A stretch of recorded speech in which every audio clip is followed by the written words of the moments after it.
So mga tol, alam po ng karamihan na panalo po ang laban po sa ating anak ng pambansang kamao Manny Pacquiao. Itong si Iman Bacosa Pacquiao na ginanap po sa Okada, Manila kagabi sa Blue by Blue Manny Pacquiao Promotion, kung saan niya nakakalaban mga tol ang pambato po ng Afrika na si Darius Makita.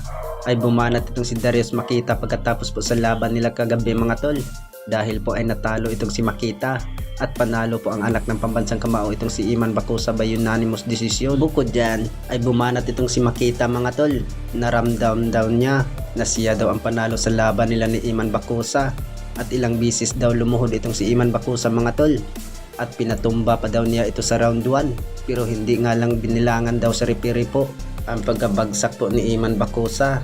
Bukod dyan ay dagdag pa nga ni Makita mga tol, ay gusto siya magpag-rematch ni Iman Bacosa.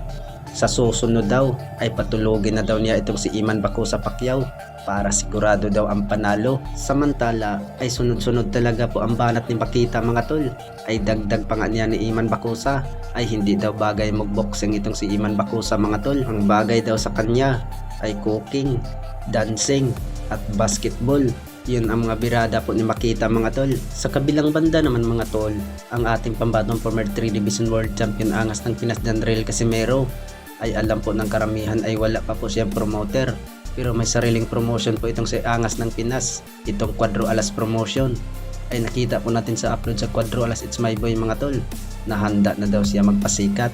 Bukod dyan ay pinapakita po ng angas ng Pinas Janriel Casimero ang kanyang pag-iinsayo at ang bilis at footwork. Pero hihintayin na lang natin mga tol kung kailan talaga ang laban po ni Janriel Casimero.